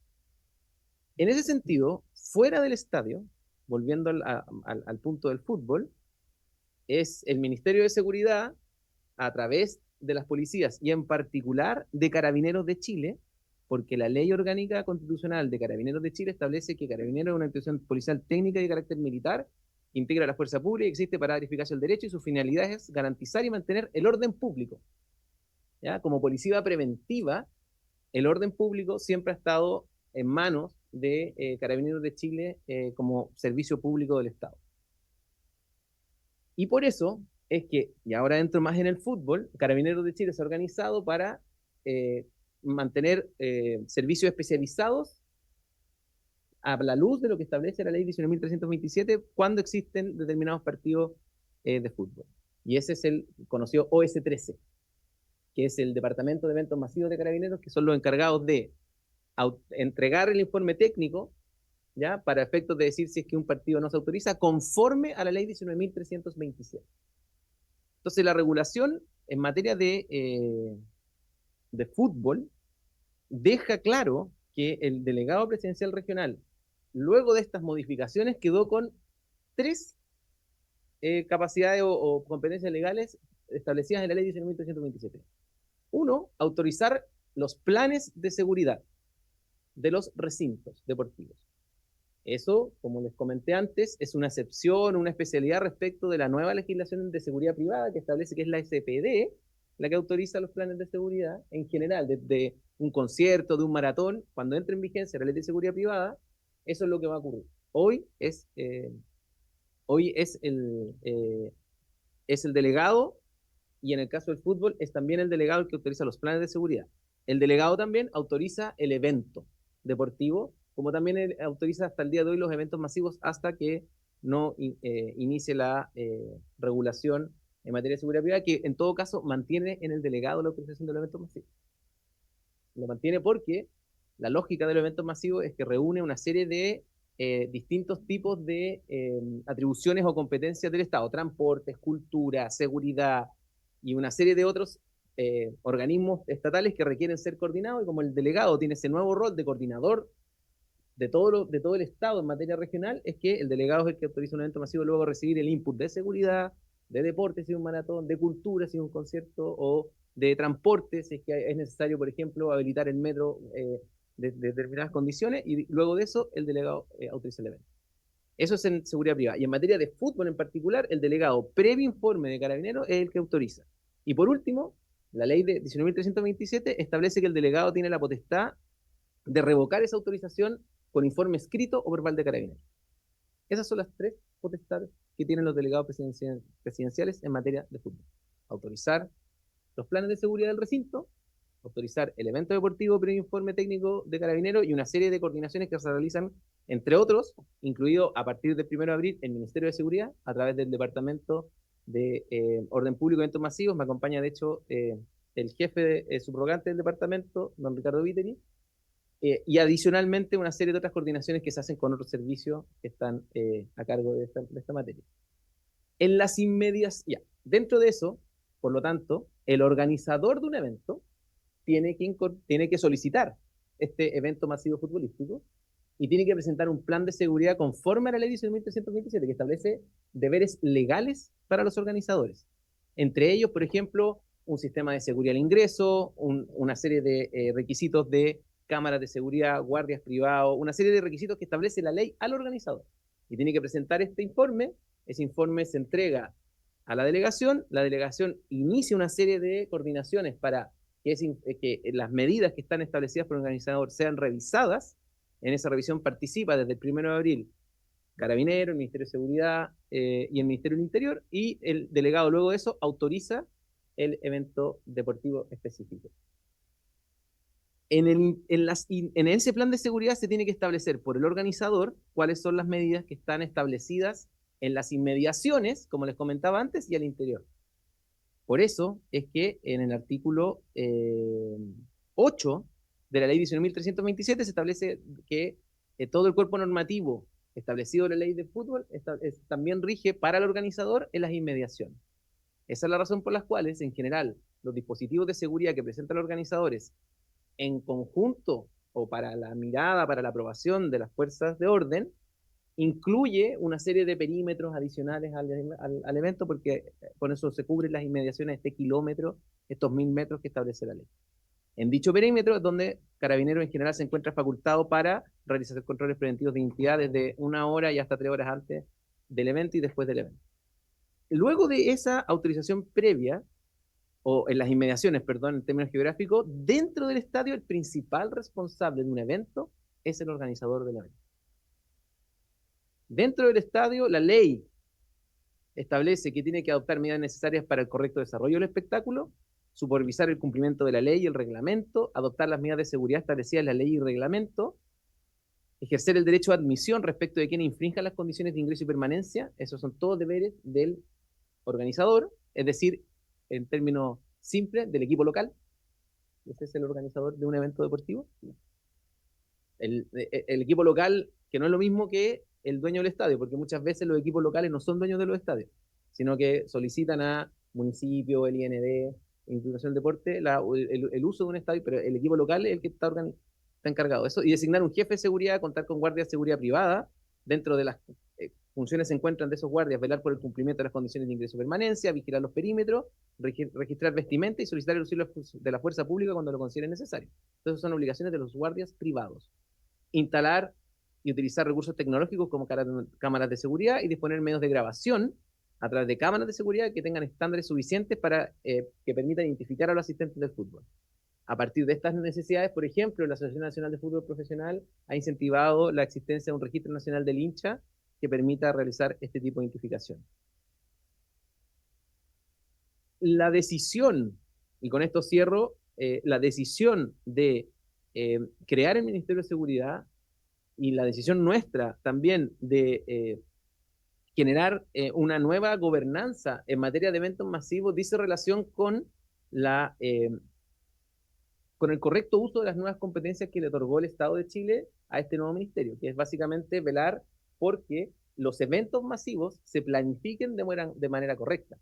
Por eso es que, en conjunto con el OS-13 Carabineros, cada vez que un evento masivo es solicitado, se revisan las medidas, se dispone un dispositivo en el exterior, porque el orden público al exterior del estadio es responsabilidad de Carabineros, y se dispone, junto con el organizador, un dispositivo mixto, se podría decir, en donde el organizador y Carabineros se coordinan para efectos de regular el ingreso en las inmediaciones, y finalmente se dispone un trabajo con el organizador adentro del estadio. Y eso es súper importante porque adentro del estadio no es que Carabineros no exista, no esté, sino que hay un jefe de servicio que se encuentra al interior del estadio, custodiando el estadio, e incluso en partidos tipo A, esto es muy técnico, la Fiscalía ha dispuesto la presencia de un fiscal, que es lo que ocurrió en el caso, por ejemplo, de Colo-Colo con Fortaleza. Hay un fiscal en el estadio, un fiscal del Ministerio Público.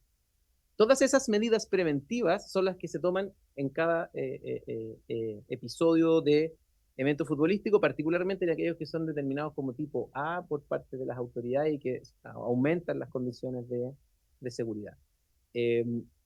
Si es que existe alguna duda, algún comentario, prefiero que sean las preguntas, porque como tengo este tiempo corto, lo dejo hasta acá, pero estas son más o menos las distintas fórmulas. Cierro entonces con esta idea de que el orden público está a cargo de Carabineros, del Ministerio de Seguridad. Fuera del estadio, en la inmediación, está el organizador, a cargo también con esta coordinación con Carabineros, y adentro del estadio particularmente el organizador, y que el delegado dentro de estas funciones, luego del 1 de abril, mantiene competencias para autorizar el evento, para autorizar el recinto y para eventualmente, si las circunstancias lo establecen, poder dar por terminado el evento o revocar la autorización. Eso, presidente. Y no está usted, le agradezco la gentileza de permitirme llegar a la cosa. Diputado Sandón, tiene la palabra. Gracias, presidente. Entonces, como lo entiendo que después del 1 de abril, como que las obligaciones del delegado presidencial ya no serían tales, estas obligaciones que de alguna forma emanan de la responsabilidad constitucional que tiene el presidente de la República, que entre todas las cosas que tiene que hacer es resguardar el orden público, ¿no es cierto? Entonces, como él es el representante natural, él también tendría que tener esta obligación, pero después de esta exposición entiendo que pareciera que la responsabilidad hoy día se le pasa al Ministerio de Seguridad, Carabineros, etcétera. Entonces hoy día nosotros tal vez tendríamos equivocada la acusación constitucional, deberíamos acusar al ministro de Seguridad, por lo que estoy entendiendo según la exposición, porque él se está como diluyendo, ¿no? De quién tiene la responsabilidad al final, ¿ya? Entonces yo quiero, a juicio del subsecretario, que me digas, a juicio personal, ¿quién en el fondo tenía la responsabilidad que velar por el orden público de este partido? Porque si al final son todos, al final no es nadie. Y tenemos claro de que el delegado presidencial tiene una representación natural del presidente de la República. Entonces, por favor, si me puede sacar un poco esa duda. Y lo otro que hace relación con lo que dice que el encargado, que el delegado tenía que entonces la obligación de resguardar los acontecimientos que ocurren en las inmediaciones, ¿no es cierto? O sea, a su juicio personal, por su intermedio presidente, el delegado utilizó las herramientas dispuestas por la legislación. Me gustaría que fuéramos más al caso en concreto. Tengo la sensación como que se diluye la responsabilidad al final, el orden público. Yo no tengo claro quién efectivamente tiene la obligación de mantenerlo y resguardarlo constitucionalmente. Vamos a prorrogar 10 minutos para que pueda contestar el subsecretario.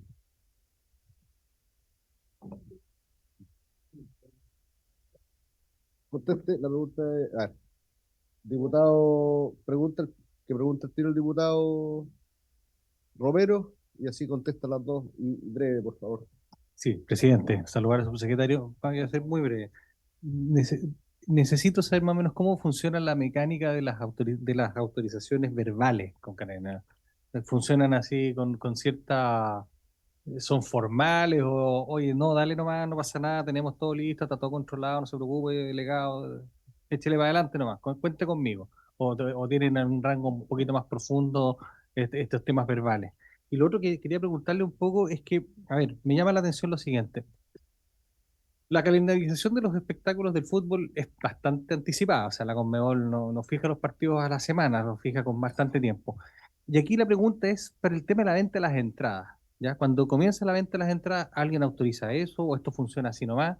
Y en ese sentido, porque cuesta, digamos, y en eso quiero preguntar un poco la experiencia de usted, cuando hay un espectáculo que tiene, no sé, pues el 40-50% del estadio con el aforo vendido, eh, ¿cómo pesa eso frente a y la posible información de que exista violencia en las inmediaciones, haya un llamado a hacer estas avalanchas, cuando ya tienes vendido el 50, no sé, pues 60% del estadio como una suma cuantiosa?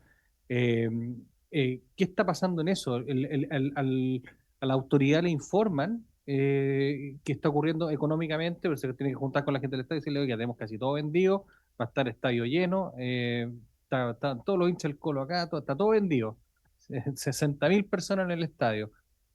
Pero sabe que tenemos un solo detallito, que parece que están anunciando que se van a venir todos los de la población, no sé cuánto, para tratar de entrar acá. ¿Qué hacemos? Y ahí esto se hace a través de un informe verbal, no, dile nomás, cuente conmigo, mi delegado, yo aquí estoy hasta al pie del cañón. ¿Funciona así? ¿O hay algo más formal, con un poquito más de análisis? ¿Cómo funciona? Ilústrenos acá a la comisión, que no hemos estado en esas importantes y estresantes funciones. Gracias, presidente.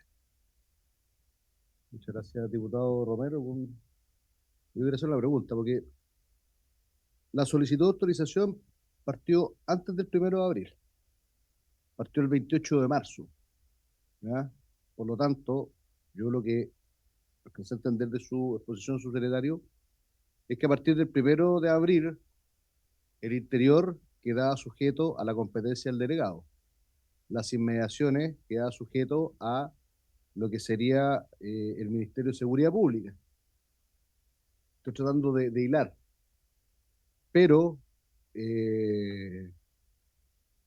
la autorización de este espectáculo se hizo de acuerdo con esta resolución exenta número 308 que se nos acompañó acá. Habría partido el 28 de marzo del 2025. ¿Mm? Entonces,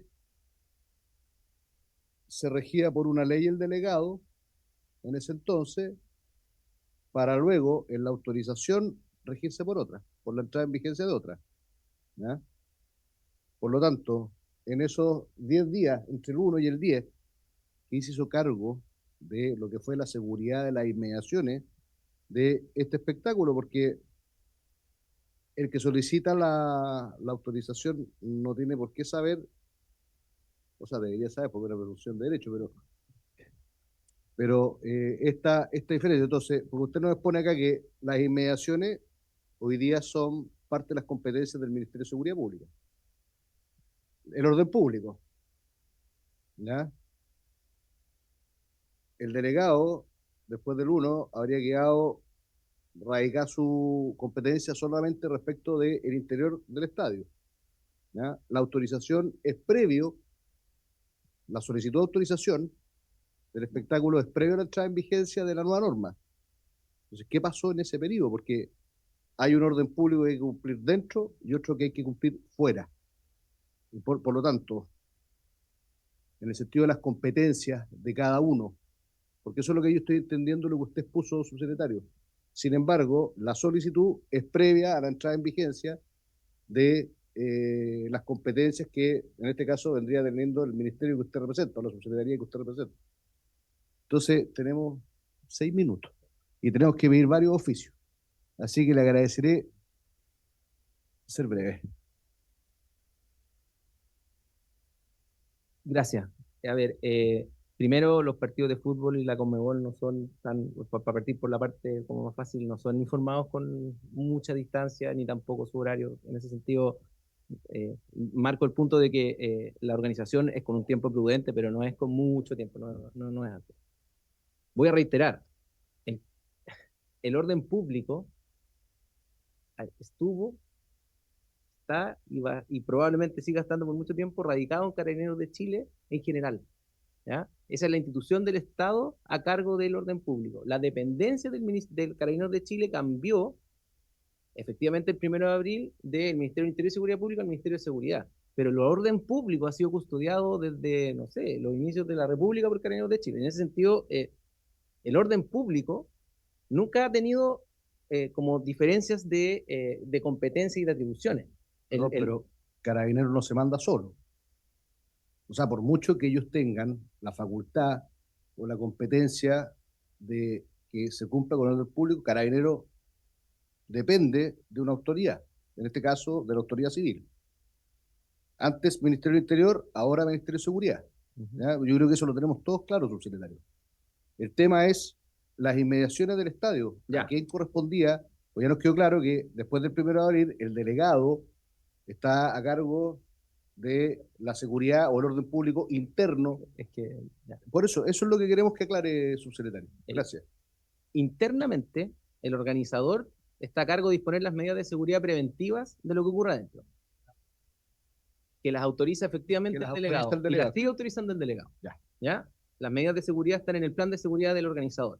La ley 19.327 adicionalmente establece que se aplican esas mismas medidas a las inmediaciones.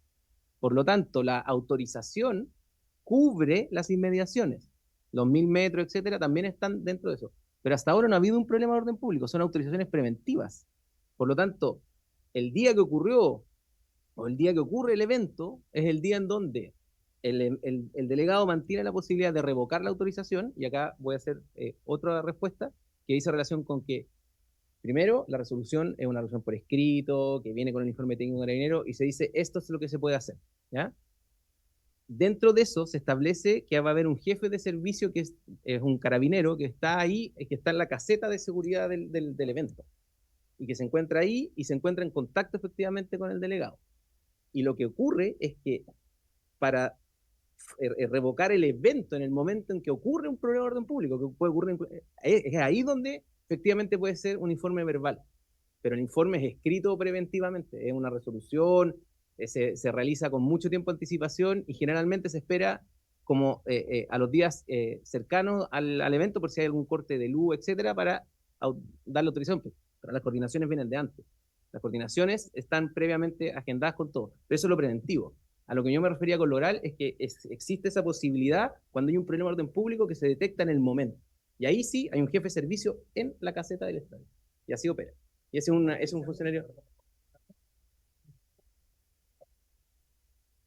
Es que las autorizaciones funcionan así, pues. Siempre son con una resolución que autoriza el evento. Diputado, con micrófono. Perdón. Sí.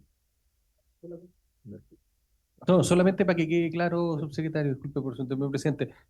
O sea, nunca hay autorizaciones verbales, informes verbales para otorgar una autorización para un evento masivo, ni para... son todas escritas, son todas escritas.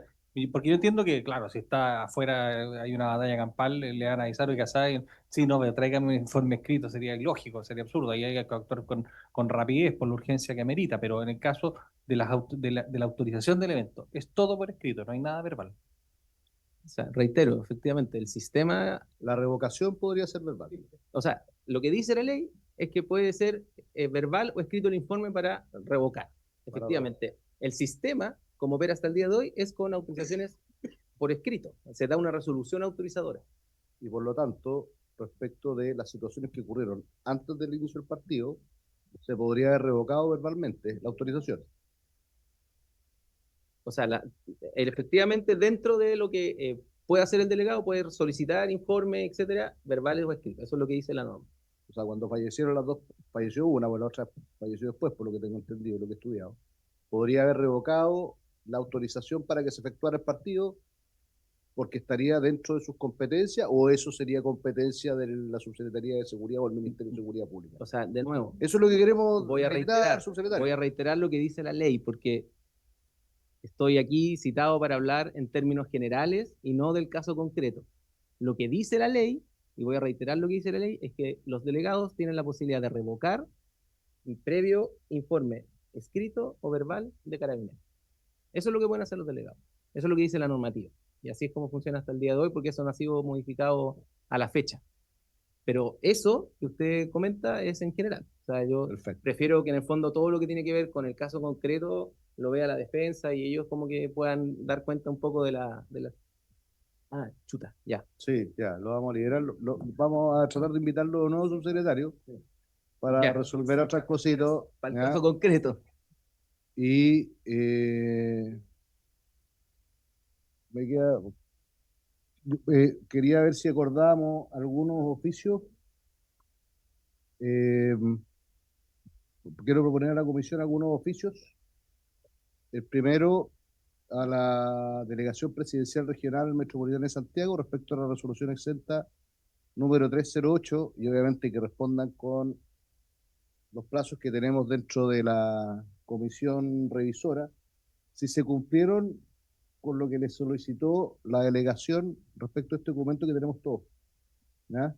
O sea, lo primero es saber si el solicitante de la autorización para realizar el espectáculo cumplió con esto. Segundo, oficiar a quien corresponde el carabinero, si informaron al delegado, ¿ya? Solicitando la suspensión o la revocación de la autorización, porque los incidentes ocurrieron 40 minutos antes del inicio del partido. ¿Ya? Creo que 11:13 por lo que dijo el subsecretario. También me gustaría oficiar al Ministerio de Seguridad Pública y a la Subsecretaría de Seguridad Pública a fin de que informen si tenían un plan de contingencia respecto a las inmediaciones del Estadio Monumental, que queda en la comuna de Macul, ¿cierto? ¿Ya? Para efectos de también dilucidar lo que planteaba la diputada Sandón respecto a las eventuales responsabilidades. Y por último,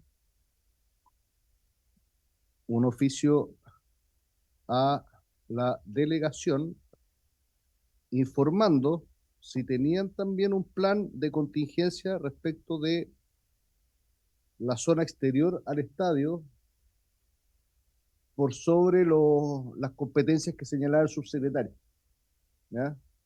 Obviamente, por escrito, salvo respecto de, como lo plantea el diputado Romero, respecto de del informe que podría haber hecho Carabineros respecto a la eventual revocación de la autorización del partido, que de acuerdo a lo que nos señala el subsecretario por ley, se puede hacer también verbalmente. ¿Están de acuerdo para tomar el acuerdo?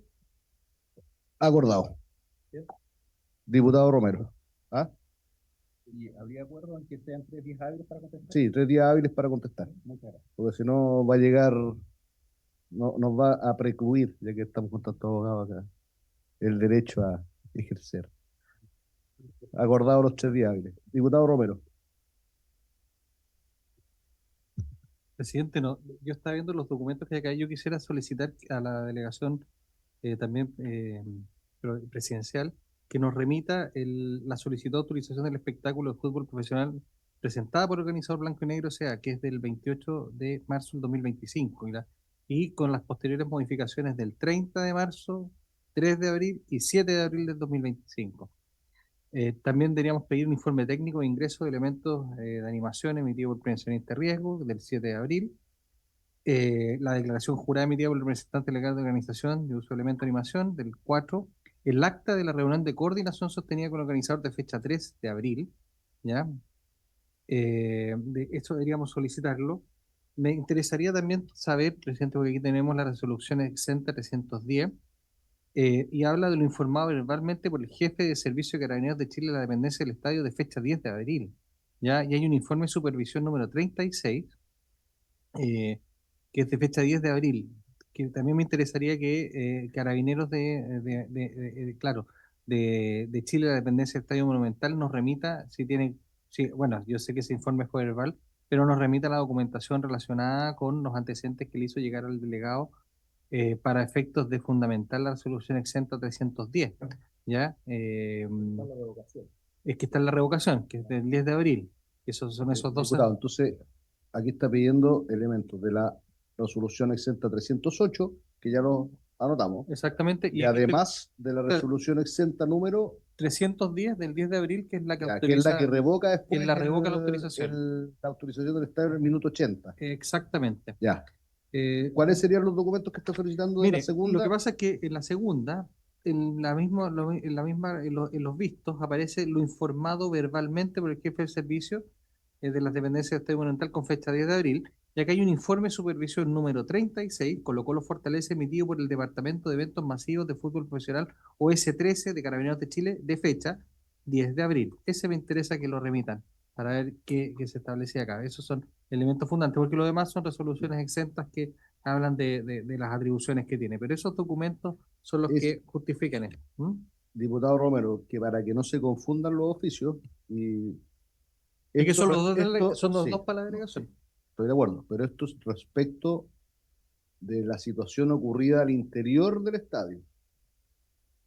Sí. Esa comunicación. No. A ver, Cuando se revoca la autorización, se relaciona con un informe verbal que otorga el jefe de Servicio de Carabineros de Chile en dependencia del Estadio Monumental, que es del 10 de abril, que es del mismo día. Y después hay un informe de supervisión que habla, que obviamente habla de, que quiero saber qué dice, digamos. Por eso, pero es que por eso quiero aclarar, esto es por la situación que ocurrió dentro del estadio. No, es lo que fundamenta la revocación, nada más. Ya, es que esa revocación dice relación con la suspensión del espectáculo porque se metió la gente a la cancha. Yo además estoy pidiendo si es que hubo un informe verbal para revocar la autorización por los hechos ocurridos fuera del estadio, que son anteriores. Por eso quiero diferenciar cada una de estas solicitudes, para que no crean que es una sola. Claro, no, está perfecto, Ya. pero lo que pasa es que no sabemos si efectivamente sabemos respecto de si este informe verbal abarcaba ambos aspectos, digamos. Por eso, pero es importante que lo hagan llegar. Quedó claro en la Secretaría. Entonces, no habiendo otro punto, estamos. Ok, se levanta la sesión y mañana nuevamente vamos a citarnos a las 11 de la mañana en esta misma sala. Y ahí comunicaremos los invitados para mañana. Se levanta la sesión.